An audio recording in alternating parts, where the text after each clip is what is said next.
Hey folks, if you're looking for an in-depth review, you're in the right place. And today I'll be talking about the review copy I received of Team Sunset's Blade Assault, an action-packed roguelite. Specifically, I'll be talking about version 1.2 of the game because I started in 1.15 and I wanted to give it a fair shake after all the changes. But now that I'm back, it begs the question, should you temper your expectations, or was it keenly in need of change? I'm your host Arlyeon. Let's find out together. Once, Gil had been a favored soldier of the Sky City, Esperanza, but now those days are long past, leaving him to languish in a cell while he awaits execution. For all of like a few minutes, because he wastes no time in breaking out and engaging in a roaring rampage of revenge with his robot companion. Admittedly, since this is the prologue, it ends very poorly for him. On the scale of, is hit so hard he slammed through the floating island and sent sailing to the rundown world below. A fall he's only able to survive through unnatural durability, his tenacious desire for revenge, and a healthy dose of plot armor.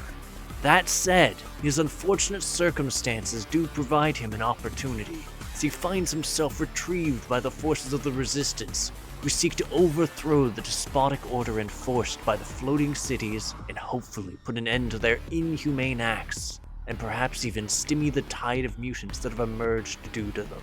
I'll be the first to admit that I was expecting a threadbare plot, but Blade Assault has a surprising amount of story scenes to work your way through. Generally, this comes in the form of scenes which play out the first time you reach a boss or the end of a stage, and serve to provide a bit more about both the backstory and your current objective. Something which is in fact repeated for each of the game's unlockable characters, since while the broad strokes of the story are shared between them, they all interact with the circumstances and NPCs in somewhat different manners. For instance, Jet, the new character added in 1.2, is sort of an overconfident knuckle brain, and this is reflected in some really absurd dialogue differences between his route and the way other characters interact with the story. Though, the resident ninja Jenny, she gets some pretty gold lines as well, given she's a literal cutthroat capitalist. All in all, while it's not necessarily the most compelling or complex narrative, I did find it charming and fun. And I very much enjoyed the fact that I could run around the hub and talk with people as each of the protagonists to get tidbits of lore personalized to them. Something which even extended to interacting with the other protagonists whoever you're using currently. At first, anyways. Yeah, this one peeps me off a little bit since you actually lose the ability to chat with the other characters as you unlock them. Also, I will say, as much as the overall narrative is serviceable, the endings leave a bit to be desired, given how much they overlap between the protagonists. Yes, there's a neat touch in a form of personalized credits for each one, but I wouldn't go so far as to say it's a satisfying finale. Still, that's far from all Blade Assault has to offer, so let's get to the gameplay.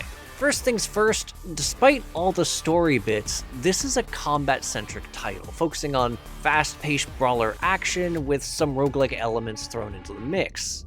So, let's get into the beating brutal heart of this adventure. It's combat.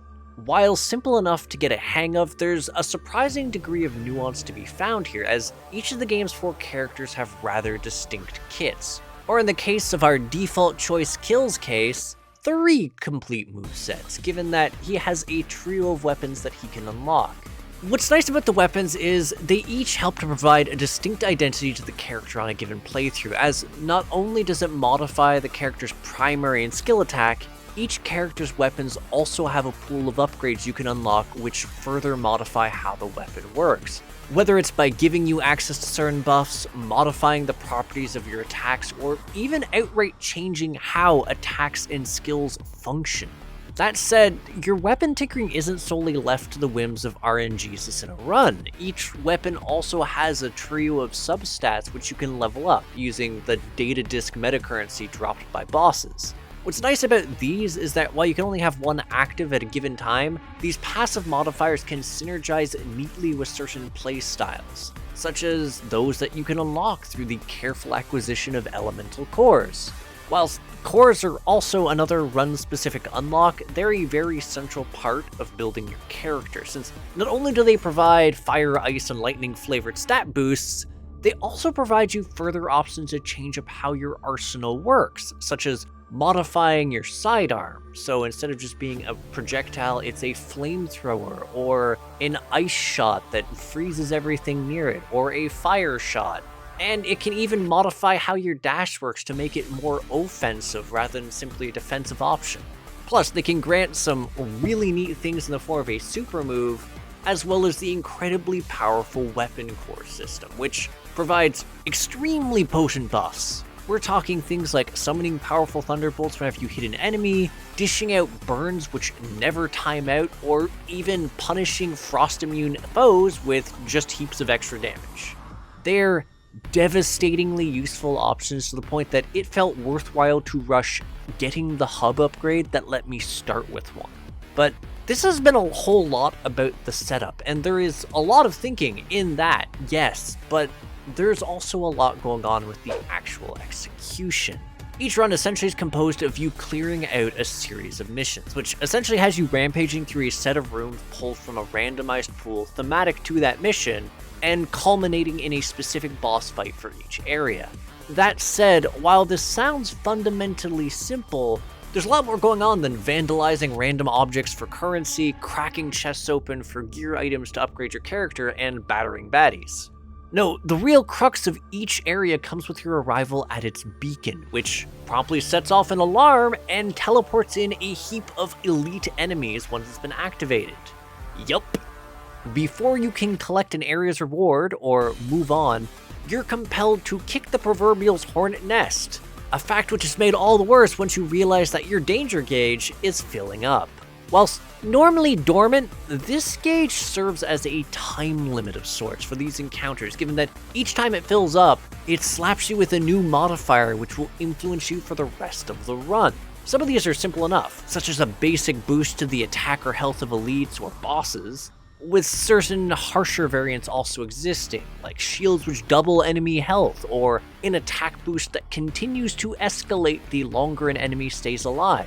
That said, there's also more interesting options, like the introduction of new elite types, ones that trail poison in their wake, that get stronger as you kill enemies near them, that come back to life once, and worse things beside.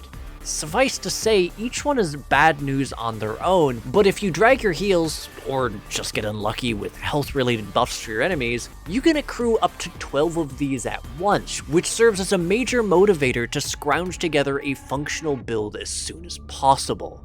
Admittedly, it's not too hard to slap together a build, given that the aforementioned chests do provide a selection of 3 gears to choose between, which can all sort of help click together abilities to your character to make a build, and you do get a choice between what kind of room you're entering into, whether it's going to give you specific meta currency, if it's going to give you a specific core type, whether it's elemental or even a bonus to your health.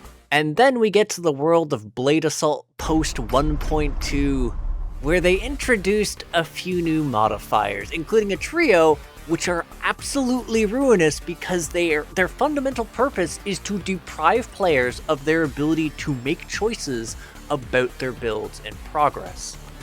I'm actually honestly at a loss here, but yes, I enjoyed the fact that they added a new character and some gear items to discover during a run. That's cool, that's very nice and neat. What's not nice is the fact that you have a very common danger level modifier which removes the choice of items you'd normally get when you open a chest, which is also accompanied by another modifier you can get very early on, which simply breaks any gear you pick up, turning them into useless items which contribute nothing to your build. But both of these, in fact, pale in comparison to the modifier which removes your choices when grabbing a core. And the reason for that is because certain cores, such as those associated with your weapon, your dash, your sub-weapon, or the nifty elemental specific super attack, you don't get the option to turn down a core that you've picked up. And not only do they replace what you had equipped, they'll also reduce them to the level and rarity of what you just snagged. That's right, all those run resources you spent getting your weapon core maxed at tier 5, gone. and replaced with a potato level 1 weapon core. That awesome special attack that fills the screen with lightning that you somehow boosted to level 21 through stubbornness and luck, gone into the aether, replaced by a sad level 1 or level 2 at best Dragon Punch.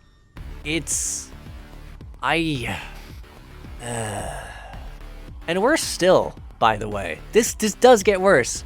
These can be locked in place irrevocably. Like, normally, there's an NPC who will allow you to spend some run currency when you encounter them to get rid of some of your hacking modifiers and lower it down. This is incredibly helpful. What's not helpful is if you decide to go over and gamble with the Gambit system, which was introduced with a new NPC. Whilst Gambits do provide you some permanent damage tacked on to all of your attacks, if you don't have a certain amount of danger level and it fixes your danger level at that, it will lock you in with random modifiers, including any and all of these, which is horrible.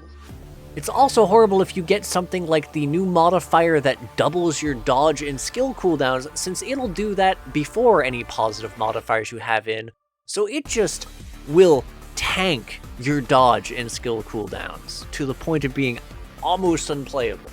It's just so goddamn frustrating, and this is from someone who put in enough time in the game to not just clear it, but to start punching into the New Game Plus mode to the degree that I'm at New Game Plus 9 right now, which mostly just cranks the enemy damage with each new assault level / NG+. That and your resource gain, which not only means that you're getting more run-specific resources and can make sillier builds than last time, it also means you're getting more meta resources, allowing you to interact more easily with all the hub upgrades to do things like make the hacking NPC services cheaper, getting that weapon core start upgrade like I mentioned, or even gaining access to the skill tree. I mean, you start with access to it, but it's a little bit prohibitively expensive at first. And there's a lot here, honestly, because the skill tree provides you with a selection of offensive, defensive, and utility-oriented talents that you get to tailor to fit your playstyle. And I do mean tailor, since while there are 3 talents per tier level, you only get to pick one, so you get to sort of finesse what sort of build you'd like to make in tandem with the weapons you're using, in tandem with the weapon sub-upgrades you're using, in tandem with the weapon cores you're picking. There's a whole lot to just sort of fine-tailor a build with. It's enough, honestly, that you can make some very solidly complementary builds to carry a game forward with.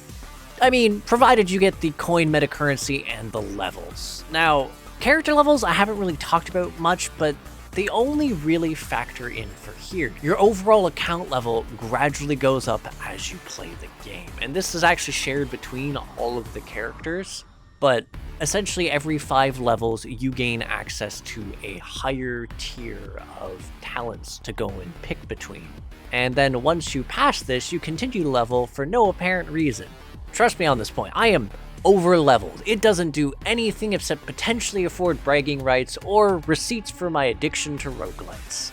That said, while I certainly sunk a lot of time into getting familiar with these systems, perhaps overly familiar, that doesn't mean I don't find myself occasionally exhausted by certain elements of it, with one particular offender coming in the form of the sheer enemy scaling as you progress into the latter missions. Specifically for the way the overall durability of your foes ramps up for the final segments, which are made even worse when you take into account that some of these enemies are flyers who are all very actively drifting away from you and shooting at you, and thus turn combat into an awkward bout of bunny hopping, flailing, and dodging their combinations of projectile spam, damage fields, and almost instantaneous stun beams.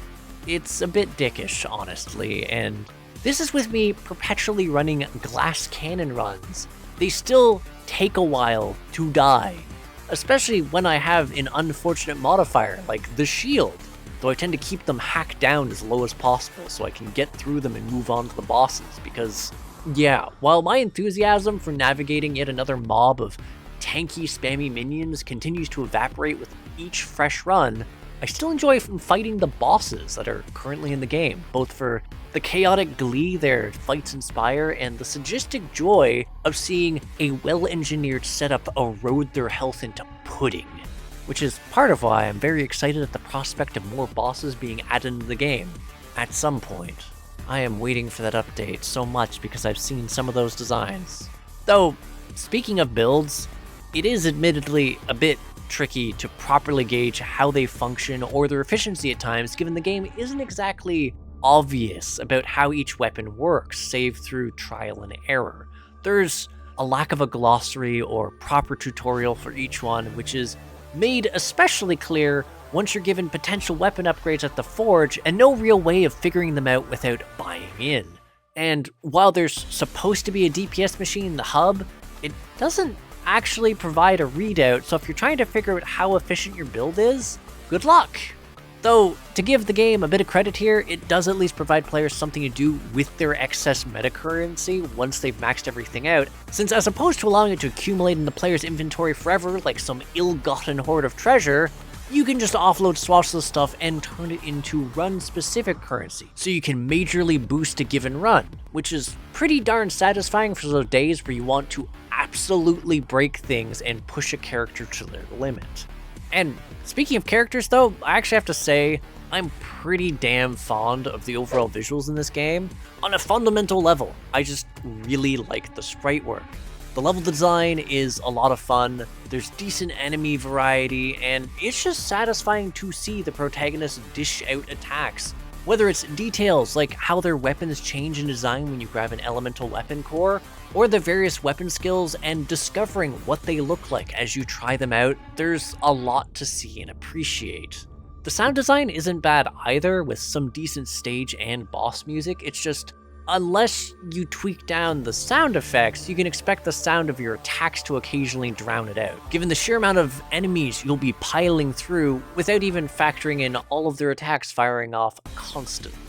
But I suppose I ought to boil all of this down since we've reached the conclusion, and what I'm trying to say is, I enjoy Blade Assault. I really do, but there's definitely elements which are rough around the edges. Things like the recent decision to bake in the removal of player choice in a roguelite and potentially enabling players to accidentally lock it in for a run is a bewildering decision. But more astute players may notice other signs. The 4 weapon slots, but kill only has 3 and the rest of the characters have 1, harkens to a hefty amount of content still to come. A gallery of alternate bosses that have been teased but yet to be introduced. The occasional bit of narrative jank in the character's dialogue. What I'm trying to say is, I truly do think Blade Assault has a lot of potential.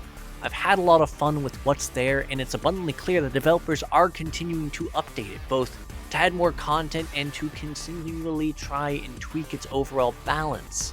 That said, it can definitely be a bit of a rough experience, which is currently wide rated as a bit of a fumble. It has a lot of potential, but if you're not typically into roguelites or brawlers, it might be a tricky pill to swallow, especially given the nature of the changes that are going through it. That said, I would recommend fans of the genre to poke at it, or to at least keep an eye on Blade Assault. And hey, at least it's got a leg up on accessibility, since you can use a controller or keyboard and mouse, and yes, the keys are blissfully mappable. Anywho, thanks for tuning in. If you agree, disagree, or just have something to say to me, feel free to comment. And if you enjoy my efforts to create new indie reviews, interviews, and gaming content, hit the subscribe button and the bell so you know when there's a new release. For the Discord savvy folks, click the video description to find a link to my community, the Crit Hit Cauldron, and to my Patreon so you can support me and the other members of Crit Hit. Lastly, if you want to see me get dunked on in indie games live, check out my Twitch at twitch.tv/Arlyeon. That said, I'll catch you on the next episode of Crit Hit. Take care till then, folks.